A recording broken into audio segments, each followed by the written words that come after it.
Le Seigneur soit avec vous. Et avec votre esprit. Évangile de Jésus-Christ selon Saint Jean. Gloire à toi, Seigneur. En ce temps-là, Jésus disait à ceux des Juifs qui croyaient en lui, « Si vous demeurez fidèles à ma parole, vous êtes vraiment mes disciples. Alors vous connaîtrez la vérité, et la vérité vous rendra libre. » Il lui réplique, « Nous sommes la descendance d'Abraham et nous n'avons jamais été les esclaves de personne. Comment peux-tu dire, vous deviendrez libres? » Jésus leur répondit, « Amen, amen, je vous le dis, qui commet le péché est esclave du péché. L'esclave ne demeure pas pour toujours dans la maison. Le Fils, lui, il demeure pour toujours. Si donc le Fils vous rend libre, réellement, vous serez libre. Je sais bien que vous êtes les descendants d'Abraham, et pourtant vous cherchez à me tuer parce que ma parole ne trouve pas sa place en vous. J'ai dit ce que moi j'ai vu auprès de mon Père, et vous aussi vous faites ce que vous avez entendu chez votre Père. Il lui réplique, notre Père est Abraham. Jésus leur répondit, si vous étiez les enfants d'Abraham, vous feriez les œuvres d'Abraham. Mais maintenant vous cherchez à me tuer, moi, un homme qui vous ai dit la vérité que j'ai entendue de Dieu.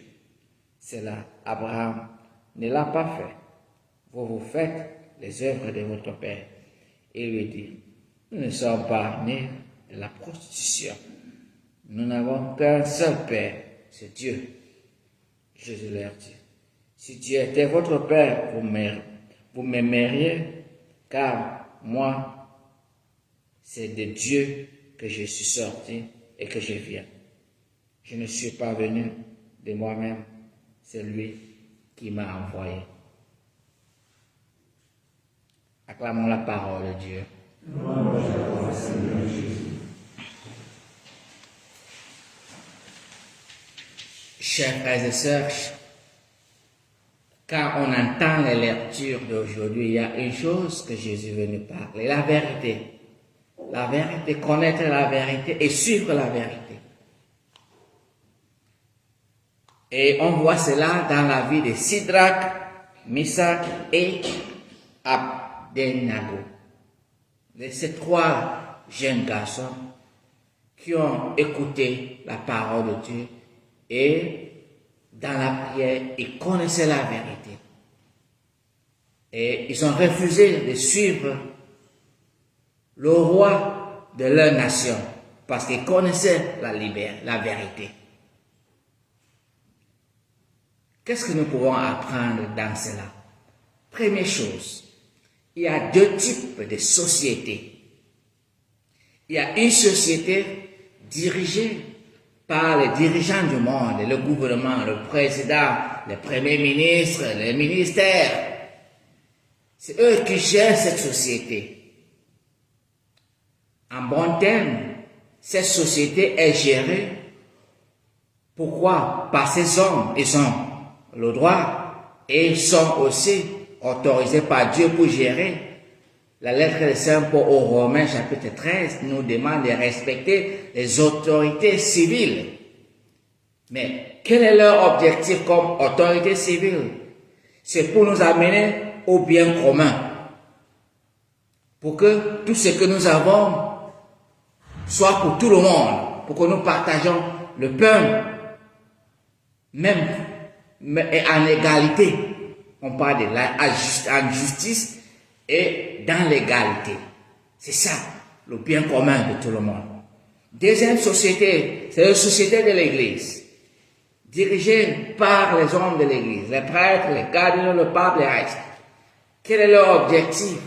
Diriger cette société à la vie éternelle. Pour que cette société soit une société d'amour qui dirige l'homme à la fin que Dieu a destiné pour l'homme. Notre destination, selon Saint Paul, n'est pas pour rester sur cette terre, c'est pour la vie éternelle. Donc, il y a deux types de sociétés. Donc, première société, c'est pour le bien commun, les choses sur la terre, ce qui est bien. et deuxième société, c'est pour nous amener à la vie éternelle. Mais qui est la lumière? C'est nous. Nous devons être la lumière de la société dirigée par les autorités civiques qu'on respecte. Mais nous devons nous méfier, comme Nebuchadnezzar était un roi dirigeant d'une nation qui amenait son peuple à la vie des ténèbres. Il demandait ces jeunes d'adorer les idoles, et les jeunes qui connaissaient la vérité. On dit non, non, non, non. Il les a jetés dans le feu. Les jeunes ont eu confiance à la vérité, à Dieu, et Dieu les a sauvés. Voilà ce que nous devons apprendre.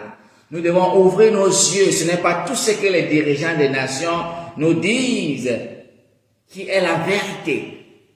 Et malheureusement aujourd'hui, nos chrétiens qui sont censés être des enfants de la lumière, qui connaissent la vérité, qui soutiennent les gouvernements, qui nous amènent à la ténèbre.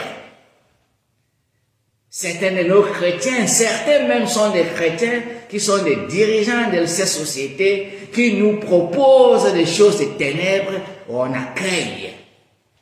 Où est la conscience des enfants de Dieu pour amener la lumière dans cette société dirigée par ces hommes de la société qui sont aussi gérés par Satan et qui nous proposent des choses sataniques et on est aveugle, on accepte. Qui doit dire non? C'est les enfants de Dieu d'abord à dire non, non, non. Comme Sidrac, Misach et Abednego. Ils ont dit non aux mensonges, aux propos sataniques. Mais dommage, notre société aujourd'hui, les enfants de Dieu sont incapables de tenir la vérité et de défendre la vérité. Prions pour cette grâce, pour que nous soyons la lumière de ce monde et le sel de la terre. Parce que nos consciences sont contaminées beaucoup par nos dirigeants du monde. Aujourd'hui même, il y a beaucoup de nos chrétiens qui croient au gouvernement civil que de croire aux leaders de l'Église. Dommage, c'est là où nous sommes aujourd'hui. Que de croire à leurs prêtres, ce n'est pas parce qu'il y a certains prêtres cardinaux qui ont fait des erreurs qu'on condamne toutes ces églises. Ce n'est pas parce que certains chrétiens ont fait des erreurs qu'on condamne la vie chrétienne, non. Soyons sages et défendons la vérité. Amen.